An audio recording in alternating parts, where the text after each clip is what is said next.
하나님 말씀 봉독합니다. 창세기 12장 1절에서 9절 말씀을 교독하면서 봉독합니다. 창세기 12장 1절에서 9절 말씀. 여호와께서 아브라함에게 이르시되 너는 너의 고향과 친척과 아버지 집을 떠나 내가 내게 보여줄 땅으로 가라. 내가 너로 큰 민족을 이루고 내게 복을 주어 내 이름을 창대하게 하리니 너는 복이 될지라. 너를 축복하는 자에게는 내가 복을 내리고 너를 저주하는 자에게는 내가 저주하리니 땅의 모든 족속이 너로 말미암아 복을 얻을 것이라 하신지라.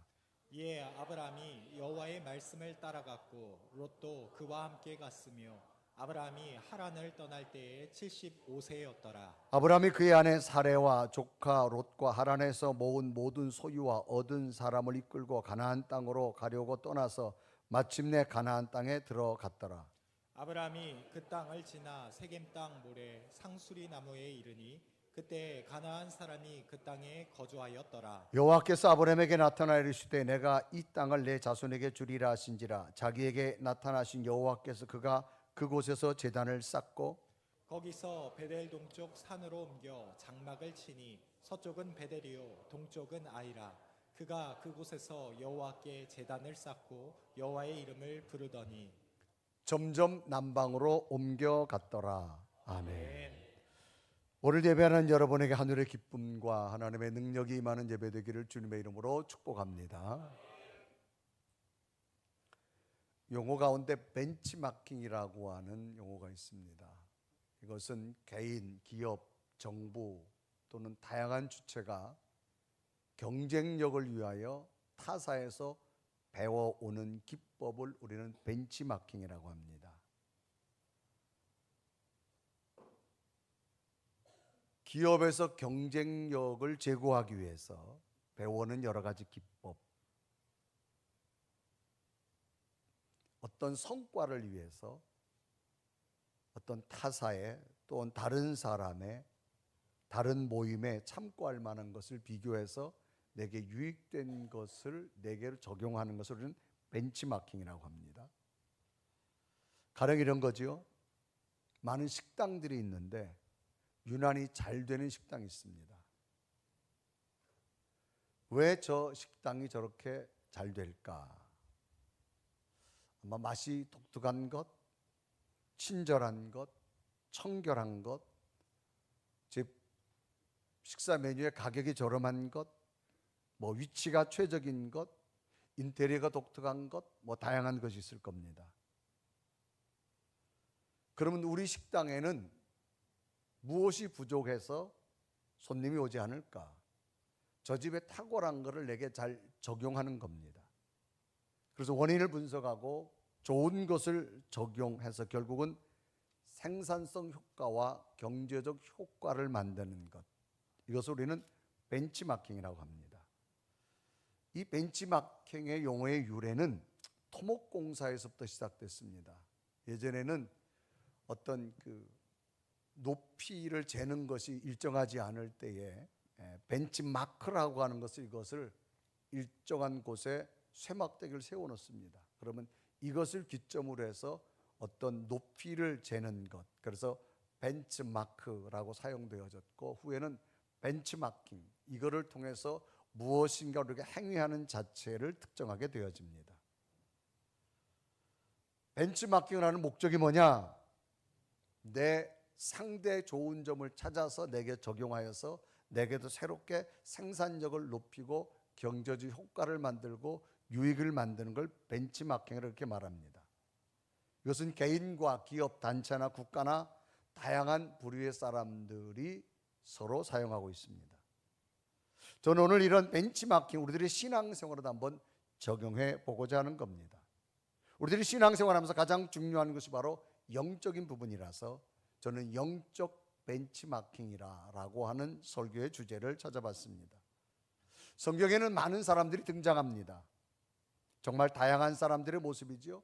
시대도 다르고 삶도 다르고 문화도 다른 그 다양한 사람들의 이야기가 성경에 기록됩니다. 그런데 그 수많은 사람들 가운데 하나님께서는 유난히 집중하셨던 한 사람이 있었는데 그 사람이 바로 아브라함이라는 사람입니다. 하나님께서는 아브라함을 직접 부르셔서 아브라함을 복의 근원으로 세우시게 되었고 하나님의 복을 대표하며 하나님의 복 자체가 되어질 것이다라고 아브라함에게 이야기합니다. 그러면 하나님께서는 수많은 사람들 가운데 유독 아브라함의 어떤 모습을 보셨기에 인정하셨고 수많은 사람 가운데 복의 근원으로 세우셨는가를 보면서 아브라함의 모습을 오늘 우리들의 신앙적 삶에 벤치마킹하여서 아브라함처럼 하나님의 놀라운 복된 일들이 여러분에게도 많아지는 삶이 되기를 주님의 이름으로 축복합니다. 아멘. 그러면 아브라함의 어떤 모습 우리는 벤치마킹 해야 될까? 첫째는요, 아브라함은 하나님께서 떠나라고 할 때 떠났다라고 하는 겁니다. 그래서 첫 번째는 떠났다, 성경으로 기록합니다. 하나님께서 아브라함에게 첫 번째 말씀이 너의 고향, 너의 친척, 아버지 집을 떠나라라고 하는 것이 하나님의 첫 번째 말씀이었어요. 내가 새로운 땅을 주겠다는 겁니다. 그러니 너는 떠나라는 거예요. 그래서 창세기 12장 1절에 말하죠. 여호와께서 아브라함에 이르시되 너는 너의 고향과 친척과 아버지의 집을 떠나 내가 내게 보여줄 땅으로 가라. 너의 고향과 너의 친척과 내 아버지 집을 떠나라는 의미가 뭘까? 지금 아브라함이 살고 있는 곳은 너무 익숙한 곳입니다. 편한 곳입니다. 이 익숙한 곳, 여기서 떠나라는 겁니다. 그러니까 아브라함이 태어나서 자란 곳, 또 형제가 있는 곳, 아버지가 있는 곳, 여러 친척이 있는 곳, 그러니까 갈대아 우르를 포함해서 이동한 하란 땅이나 메소포타미아 전 지역을 말합니다. 그러니까 아브라함 너가 지금 편안하고 익숙하게 살고 있는 곳을 떠나라는 겁니다. 어디로? 하나님이 줄 새로운 땅으로 떠나라는 겁니다. 처음 아브라함이 아버지와 함께 살고 있던 곳이 우르라는 곳입니다. 이 우르는 아람어로 유프라테스 강과 티그리스 강이 이 페르시아만으로 흘러가는 아주 위치에 문명 도시에 있습니다. 특히 사막에는 이 강을 끼고 모든 도시가 번성하게 되어집니다. 그래서 당시 지도를 보면요, 이 강을 끼고 여러분이 보는 좌측이 갈대아 우르입니다. 우르에서 이제 페르시아만까지 쭉 해서 내려오게 되어지는 것들이 나타납니다. 그래서 세계 4대 문명의 발생지인 티그리스 문명의 발생지가 바로 이 우르서부터 시작하게 되어지는 것. 여기는 경제가 발달하고 사람이 많이 모임으로 말미암아 자동적으로 어떤 것이 되어졌을까? 우상의 도시, 농경사회의 우상의 도시가 되어졌습니다. 아브라함은 이런 곳에서 태어났고 이런 곳에 성장했습니다. 그러면 이 아브라함의 아버지는 그냥 데라라는 사람입니다.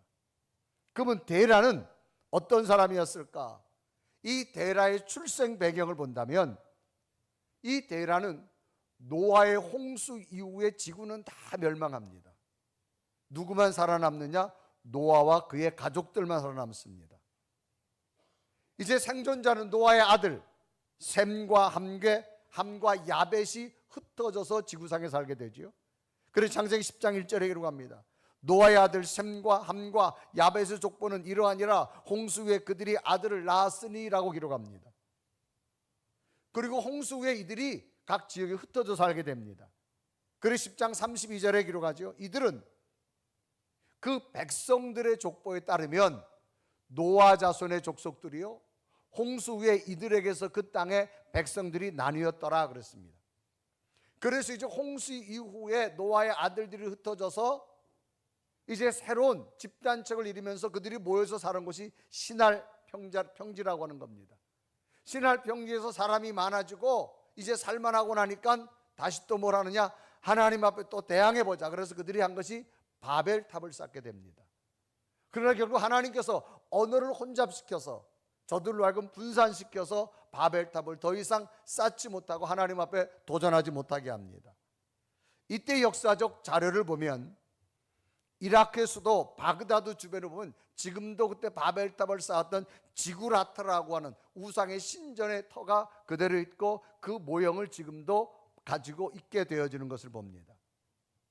자연이 이런 배경을 가진 이 우르는 온갖 우상의 중심지가 되어졌다. 이렇게 하나님을 대적하고 멀리하는 우상의 환경 속에 살았던 데라와 또 그의 아들 아브람이었습니다. 그래서 하나님께서는 이 아브람을 이제 데라와 더불어 그곳에서부터 끄집어내기 시작합니다. 그리고 여호수아서 24장에 보면 그를 성경은 이렇게 기록하죠. 강 건너에 우상의 도시였는 데가 강 이쪽으로 건넜다 그렇게 말합니다. 그래서 여호수아서 24장 2절에 기록합니다. 여호수아가 모든 백성이 이르되 이스라엘 하나님 여호와께서 이같이 말씀하기를 옛적에 너희의 조상들 곧 아브라함의 아버지 나홀의 아버지 데라가 강 저쪽에 거주하여 다른 신들을 섬겼으나 3절을 보면 내가 너희의 조상 아브라함을 강 저쪽에서 이끌어내어 가나안 온 땅에 두루 행하게 하고 그의 씨를 번성하게 하려고 그에게 이삭을 주었음이라고 말합니다. 그래서 하나님께서는 이 아브라함의 아버지 데라를 우상의 도시에서 이끌어내서 가나안 땅을 주시려고 이끌어냈다라는 겁니다. 떠나겠다는 거예요. 이때 데라도 자신의 고향과 친척과 자기가 살고 있던 곳에서 떠난다고 하는 것이 쉽지 않았습니다. 왜 그런가 하면 우르는 최고의 문명의 도시였어요. 고대 자료에 보면 벌써 2층 집을 짓고 살았다라고 할 정도입니다. 그리고 새롭게 가야 할 가나안 땅은 무려 480km 더 나가야 됩니다. 굉장히 먼 거리, 사막을 이동한다고 하는 것, 씨족 사회를 예전에는 이동한다는 것은 곧 죽음의 길과 같습니다. 그런데도 이 데라가 떠나게 되어지지요. 이 데라가 떠나가다가 어디에 머무느냐? 하란 땅에 머물게 됩니다. 머물게 된 이유가 특히 이제 이 데라가 떠나게 된 결정적인 이유가 있습니다. 이유가 뭐냐? 세 아들 중에 마지막 아들이 죽는 일이 생깁니다. 그래서 창세기 11장 20절에 이러고 합니다. 데라의 조건이 이러하니라. 데라는 아브람과 나홀과 하란을 낳고 하란은 롯을 낳았으며 28절에 보면 하란은 그의 아비 데라보다 먼저 고향 갈대아 우르에서 죽었더라라고 기록합니다. 그러면 왜 아들이 죽었을까라고 이야기합니다. 학자들이 추측합니다. 이때 갈대아 우르는 아버지 데라가 살고 있던 것은 이 문명이 발달된 지역이기 때문에 우상이 굉장히 많았고 고대 자료에 의하면 이 데라는 우상장수라는 사람이었다고 말합니다. 그런데 이 아브라함의 아들 가운데 말째 하란이 쉽게 말하면 우상 앞 섬기지 않는 거예요. 그러니까 이 우르 사람들이 이 아들을 잡아다가 신전에 바치고 죽이는 행위를 합니다. 이것을 바라본 아버지 데라가 충격을 받습니다. 슬픔에 쌓이게 되죠. 이럴 때 하나님이 약속한 가나안 땅을 떠나게 됩니다. 그래서 이제 이때 떠나게 되어져서 어디에 머무느냐? 중간 지점에 머물게 됩니다. 그래서 가나안 땅으로 방향을 정하여 가다가 하란 땅에서 머문 이유가 뭐냐? 가나안 땅으로 가다가 중간에 머문 이유는 이마만큼 자기가 정들고 살고 있던 것, 익숙했던 것을 떠나는 것이 너무 어렵다라는 것을 잠시 보여주고 있는 겁니다. 그래서 창세기 11장 31절에 말합니다. 데라가 그의 아들 아브람과 하란의 아들은 그의 손자 롯과 그의 며느리 아브람의 아내 사레를 데리고 갈대아니 우르를 떠나 가나안 땅으로 가고자 하더니 하란에 이르러 거기 거류하였으며 32절을 보면 데라가 나이가 205세가 되어 하란에서 죽었더라. 결국 중간에 머문 정착점에서 거기서 가나안 땅 가지 못하고 죽게 됩니다. 결국 아버지 데라가 죽자 이제는 모든 식솔들을 누가 이끌어야 되느냐? 아브라함이 이끌어야 됩니다. 하나님께서는 아브라함에게 말합니다. 아브라함아, 지금 네가 있는 곳이 목적지가 아니다. 머뭇거리지 말고 네가 있는 곳에 빨리 떠나서 약속의 가나안 땅으로 가라. 그렇게 말씀합니다. 그래서 창세기 12장 1절에 말하죠. 여호와께서 아브라함에게 이르시되 너는 너의 고향과 친척과 아버지의 집을 떠나 내가 내게 보여줄 땅으로 가라. 결국 하나님께서 아브라함에게 준 말씀 뭐냐? 아브라함아, 네가 지금 있는 성경에 말하는 대로 고향과 친척과 아버지 집, 네가 살기 편안한 곳이다. 네가 너무 익숙한 곳이다. 익숙한 곳에서 빨리 떠나라고 하는 겁니다. 그래서 성경은 고향과 친척과 아비 집이라는 표현을 쓰지요. 자라온 고향, 정들었던 친척들, 잔뼈가 굵었던 아버지의 집, 여기서 떠나라는 겁니다. 그런데 여러분, 사람이 익숙한 곳에서 알지 못하는 새로운 곳으로 떠난다는 것이 참 어렵습니다. 그런데 아브라함은 떠났다라고 하는 거지요. 그래서 창세기 12장 4절에 말합니다. 이에 아브라함이 여호와의 말씀을 따라갔고 롯도 그와 함께 갔으며 아브라함이 하란을 떠날 때 75세였다라고 말합니다. 세계적인 물리학자였던 아인슈타인의 말이 있습니다. 그는 이런 말을 합니다. 똑같은 일을 반복하면서도 새로운 일이 일어나길 기대한다면 그는 정신병자와 같다. 똑같은 일을 반복하면서도 새로운 일이 일어나길 기대한다면 그는 정신병자와 같다는 겁니다. 아주 강한 어조로 말합니다. 새로운 인생의 길을 기대하고 새로운 걸 원한다면 그동안 익숙했던 곳에서 떠나야 된다는 겁니다. 왜? 지금까지 익숙했던 것은 오늘의 결과밖에 되어지지 않기 때문입니다. 그러므로 내일의 새로운 결과를 원한다면 내가 지금 익숙했던 곳에서부터 떠나야만 새로운 결과를 맞이한다는 겁니다. 스포츠 경기를 보다 보면 다양한 스포츠 경기가 있지만 선수들은 한 종목이 끝날 때마다 코치로부터 잘못된 것을 교정받습니다. 이것이 잘못됐다는 겁니다. 그래야만 너에게 새로운 득점의 일이 있고 너희가 우승에 승리할 수 있다는 거지요. 그래서 늘 코치는 바꾸길 원합니다. 이것은 우리의 삶 속에도 마찬가지입니다. 늘 현대인들이 걱정하고 있는 것, 살 좀 빼야지 라고 하는 거지요.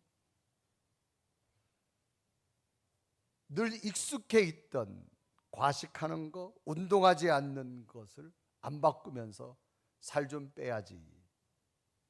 그 몸매 그대로 계속 갑니다. 어쩔 수가 없습니다.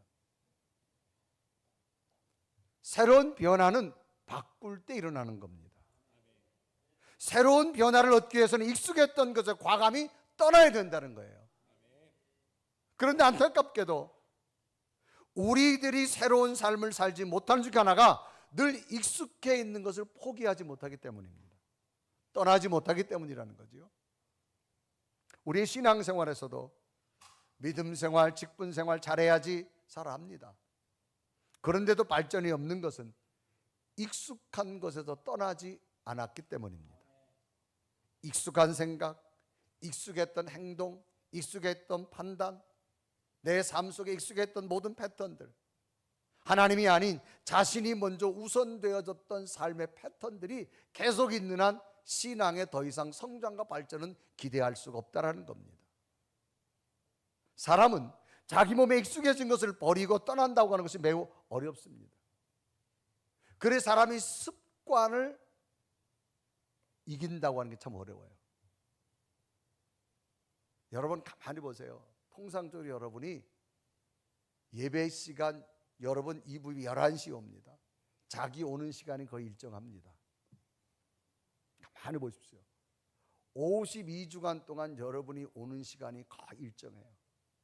아무리 예배 시간 10분 전에 오셔서 기도하고 찬양하고 준비하세요. 그래도 안 바뀝니다. 거의 일정합니다. 사람은 자기의 패턴을 바꾼다고 하는 그만큼 어렵다 그 말입니다. 그래서 하나님께서는 아버지 데라를 이어 하란 땅에서 안주하려고 하는 아브라함에게 너는 익숙한 곳에서 떠나라는 겁니다. 만약 하나님께서 아브라함이 이런 도전적 메시지가 없었다면 아브라함은 그저 평범한 인생으로 살다가 끝나고 말았을 거예요. 그러나 하나님께서 떠나라고 했을 때 과감히 떠났더니 믿음의 조상이 됐고 복의 근원이 되어졌고 하나님이 그 이름과 그 후손들을 장대케 하는 기적을 주신 줄로 믿습니다. 이런 의미에서 오늘 우리들의 영적인 삶을 분석해 본다면 오늘 우리들에게도 그동안 익숙해 있던 것에서 떠나야 될 것이 무엇인가라고 하는 겁니다. 그건 스스로의 결단이 필요합니다. 예배 생활이 힘들었다면 힘들게 했던 건 무엇인가 익숙해 있었기 때문입니다. 내 기도 생활이 힘들었다면 기도 생활 방해하는 것 무엇인가 익숙해 있었기 때문에 기도 생활보다는 익숙한 것에 나도 모르게 가는 겁니다. 봉사와 헌신 생활이 힘들었다면 무엇인가 익숙한 것이 나로 하여금 봉사와 헌신을 못하게 만들었다는 거지요. 신앙생활하면서 늘 불평과 원망이 일삼았다면 무엇인가 나로 익숙한 것이 있어요. 과감히 떠나야 됩니다. 자, 우리가 여러분 목적지 부산으로 간다. 방법은 하나입니다. 서울을 떠나야 됩니다. 서울을 떠나지 않고 말로만 부산 간다, 생각만 부산 못 갑니다. 떠나야 됩니다. 익숙한 것에서 떠나라는 거예요, 여러분. 하나님께서 만들어진 놀라운 일들을 여러분 미래가 원한다면 떠나야 됩니다. 익숙한 곳에서 떠나라는 거예요. 그래서 아브라함은 떠나라고 할 때 고향과 친척, 아버지 집, 네가 늘 익숙했던 곳에서 과감히 떠났습니다. 두 번째, 아브라함에게 무엇을 벤치마킹할 수 있을까요? 아브라함은요, 두 번째는 비전을 붙들었습니다. 여러분, 비전이라는 말은 영어 단어지요. 이것은 어떤 미래의 상이나 그의 꿈을 말합니다. 어떤 꿈을 꾸고 그 꿈을 이루기 위해서 시야를 넓혀가는 것을 우리는 비전, 꿈이라고 말합니다. 하나님께서는 아브라함에게 새로운 꿈을, 비전을 줬습니다. 새로운 약속의 땅을 줄 거라고 말합니다. 보여주는 겁니다. 그리고 너를 복의 근원으로 만들어 주시겠다고 합니다. 그래서 창세기 12장 1절에 이루어가죠. 여호와께서 아브라함에게 이르시되 너는 너의 고향과 친척과 아버지 집을 떠나 내가 내게 보여줄 땅으로 가라. 2절에 보면 내가 너로 큰 민족을 이루고 내게 복을 주어 내 이름을 창대하게 하려 너는 복이 될지라. 아직 준 건 아니에요. 이런 비전을 준 겁니다. 네가 가면 떠나면 이런 걸 주겠다는 거예요. 내 이름을 창대하게 하겠다는 겁니다. 인구가 적던 시대에 내 민족을 만들어 주겠다는 겁니다. 너는 복이 된다는 겁니다. 하나님의 능력이 너에게들 임한다는 겁니다. 놀랍게도 아브라함은 이것을 자기 것으로 받아들였습니다. 아브라함이 하나님 땅을 떠날 때 나이가 75세였다고 말합니다. 안주하고 싶을 때지요. 그러나 아브라함은 자기에게 주신 하나님의 약속을 붙들었다는 거죠. 비전을 붙들었다는 겁니다. 여러분, 붙들면 내 것 되지만 안 붙들면 내 것 안 됩니다. 그러면 아브라함을 어디로 가라 그랬을까? 내가 네게 보여줄 땅으로 가라는 거예요. 아직 준 것 아닙니다. 보여줄 때 약속을 믿으라는 겁니다. 내가 너를 위하여 계획한 일을 이루겠다는 겁니다. 내가 너에게 약속을 이루겠다는 겁니다. 너는 복이 되게 만들겠다는 겁니다. 내 자손들을 세울 거라고 말합니다.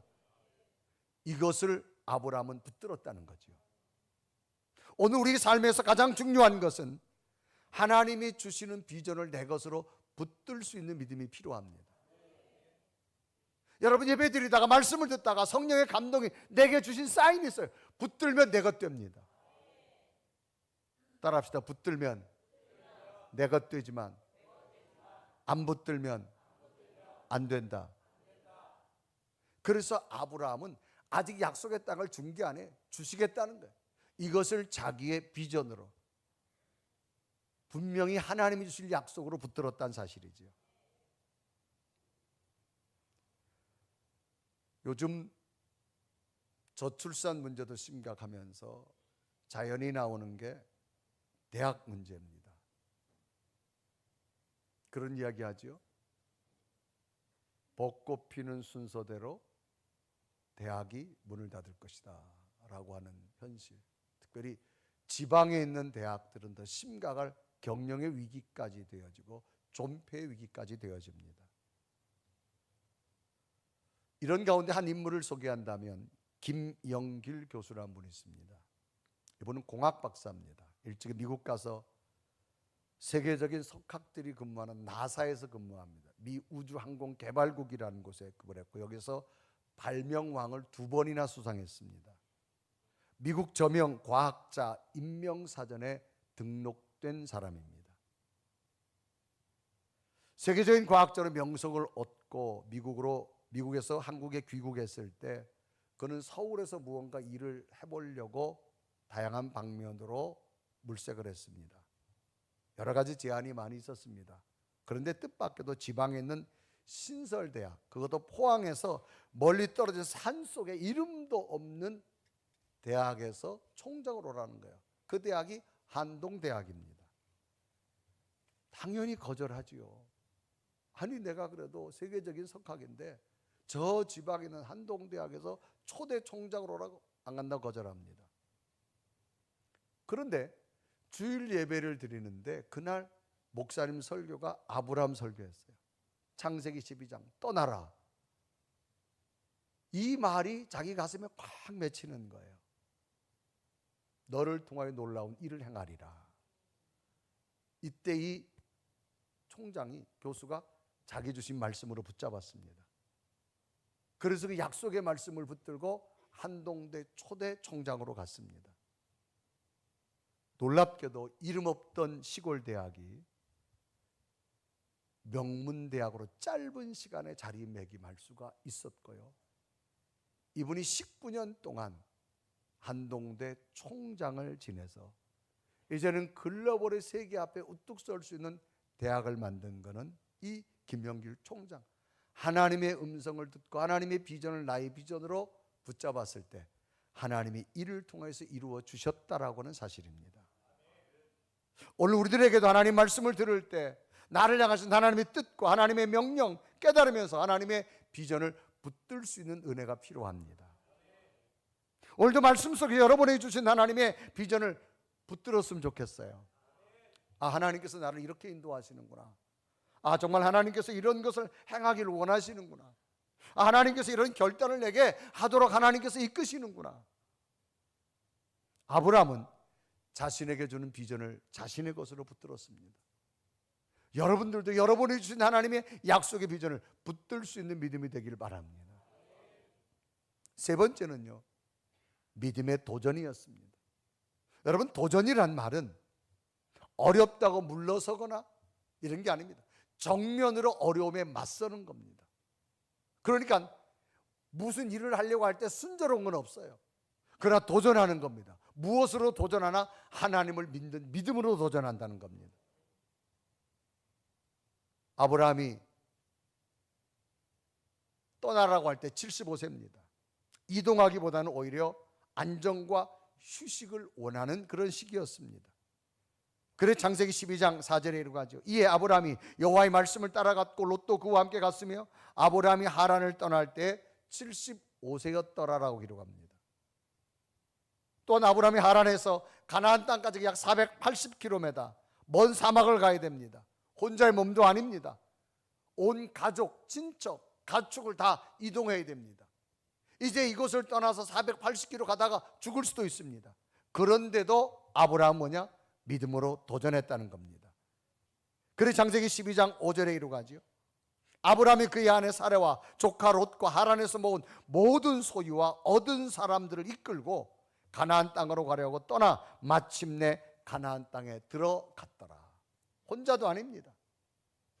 후에 아브라함의 이런 모습을 히브리서 기자는 이 하란을 떠나서 가나안 땅까지 가는 것을 뭐라고 기록했느냐? 믿음으로 갔다 그렇게 말합니다. 그리고 히브리서 11장 8절에 말하죠. 믿음으로 아브라함은 부르심을 받았을 때 순종하여 장래 유업으로 받을 땅에 나아갈새 갈 바를 알지 못하고 나아갔으며, 그래서 믿음으로 갔다. 믿음의 도전이었다는 겁니다. 믿음이 뭐예요? 하나님을 믿는 믿음입니다. 여러분, 새로운 도전을 할 때 여러분 늘 좋은 일만 생기지 않습니다. 어려운 일도 생깁니다. 도전은 뭐예요? 어려움을 맞서서 하나님 붙들고 가는 게 도전입니다. 아브라함은 혼자서 가는 것도 아니고 온 식솔을 이끌고 480km 그 먼 사막을 가는 것 죽음과도 같습니다. 그런데도 아버님이 간 것은 하나님 믿고 간 겁니다. 마침내 가나안 땅에 들어가서 놀라운 일들을 보게 되는데, 자, 그러면 아브라함이 정말로 하나님 말씀을 믿고 떠났고 하나님의 비전을 나의 비전으로 삼았고 믿음에 도전한 결과가 뭐냐 그 말이죠. 결과가 뭐냐? 성경은 분명히 말합니다. 이 어려움을 딛고 도전해서 가나안 땅에 갔는데 하나님께서 어떤 결과를 줬느냐? 성경은 기록합니다. 너뿐만 아니라 너의 자녀들에게도 복을 이 땅을 줄 것이다. 그래서 창세기 12장 7절에 분명히 기록합니다. 우리 다 같이 읽어볼까요? 시작. 여호와께서 아브라함에게 나타나시되 내가 이 땅을 내 자손에게 주리라 하신지라. 자기에게 나타나신 여호와께 그가 그곳에서 제단을 쌓고 네가 이곳에 사는 것으로 끝난 내 자녀들에게도 이 약속의 땅을 반드시 더 복의 근원으로 세워줄 거라고 말합니다. 오늘을 사랑하는 여러분, 오늘 우리에게 어떤 모습으로 아브라함의 영적인 모습을 벤치마킹할까요?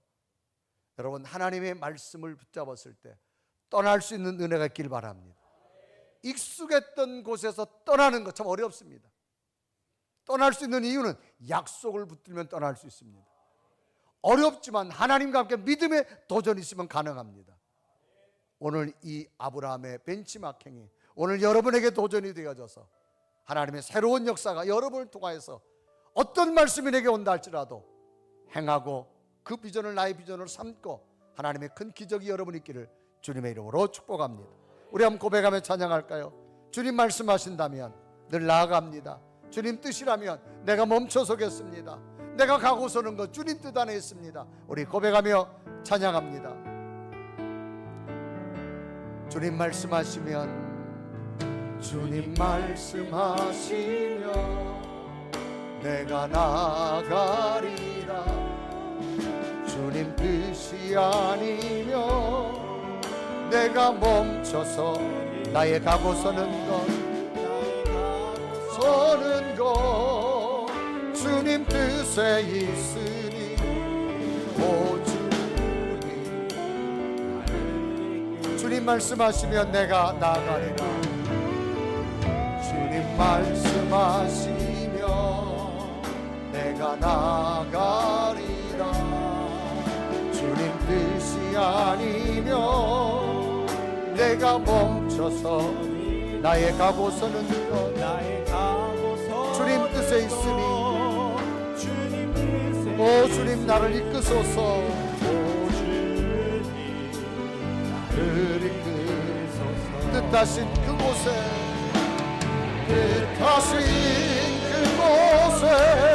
나 있기 원합니다.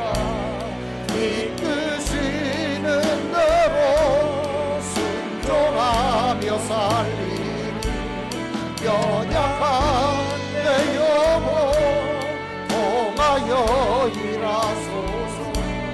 주님 나라와 그 뜻을 위하여 뜻하시 이끄시는 대로 뜻하시 그곳에 나 있기 원합니다. 이끄시는 대로 순종하며 살리 연약한 내 영혼 통하여 일하소서. 주님 나라와 그 뜻을 위하여 오 주님 나를 이끄소서. 우리 이 시간 두 눈을 감으시고 오늘 여러분 심령과 가슴에 주신 말씀 내게 어떤 말씀인가를 한번 되새겨 봤으면 좋겠습니다. 하나님, 아브라함의 영적 벤치마킹을 내게 좋은 것을 담고자 원합니다. 하나님의 말씀 앞에 익숙한 것을 떠날 수 있는 결단도 내게 주옵소서. 지금 이루어지지 않았지만 이루어질 하나님의 비전을 나의 비전으로 붙들기를 원합니다. 하나님, 떠나갈 때 좋은 환경이 아닙니다. 그러나 믿음으로 도전하는 믿음 내게 주시옵소서. 결국 이 아브라함의 영적인 모습은 아브라함을 넘어서 그의 자손들까지 주시는 놀라운 기적의 역사와 기전의 재단이 된 것을 봅니다. 주님, 아브라함을 통해서 우리도 말씀 앞에 익숙한 것을 떠날 수 있는 믿음을 주시고 오늘도 내 심령에 주신 약속을 나의 비전으로 붙들길 원하며 하나님, 불평하지 않고 도전하겠습니다. 영적 도전을 통해서 하나님의 기적의 날마다 우리에게 일어날 수 있는 믿음을 허락하여 주옵소서. 주님 말씀이라면, 주님 뜻이라면, 내가 가는 길이라면 주님 나를 이끌어 주옵소서. 간절히 고백하며 기도드립니다. 살아계신 하나님, 이 시간도 주의 말씀과 주의 뜻이라면 주의 시간도 주님 앞에 기도하고 나를 새롭게 하시고 나를 인도하시고 하나님의 사람으로 이끌어가기 원하고 오 살아계신 하나님, 주의 말씀 앞에 떠날 수 있는 내게도 주시옵소서. 하나님의 비전을 나의 비전으로 붙들기를 원합니다. 하나님 믿음으로 도전하게 하여 주시고, 오 살아계신 오 성령이 하나님, 주여 나를 통하여서 놀라운 뜻이 은혜가 임하시기 원하옵니다. 오 살아계신 오 성령이 하나님, 간절히 원합니다. 주님, 익숙한 것에 과감히 떠날 수 있는 믿음 되게 하여 주옵소서. 하나님의 약속을 오 살아계신 오 성령,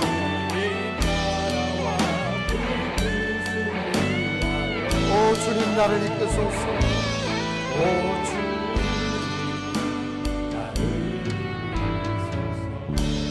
살아계신 하나님, 오늘도 주의 말씀 가운데 아브라함이 가졌던 영적 거장의 좋은 점, 내가 벤치마킹 하겠습니다. 익숙한 것에 하나님의 말씀이라면 떠나겠습니다. 아직 이루어지지 않았지만 늘 말씀으로 비전을 주신 것, 내 비전으로 붙들겠습니다. 나를 향한 하나님의 비전, 가정을 향한 비전, 우리 자녀들 향한 비전 꼭 붙들겠습니다. 어려워도 믿음으로 도전하겠습니다. 아브라함과 그의 자손에 주신 그 약속의 땅, 우리의 믿음으로 우리의 삶과 우리의 다음 세대가 복을 받는 놀라운 기적의 역사가 시작되게 하여 주옵소서. 예수 그리스도의 이름을 간절히 기도드리옵나이다.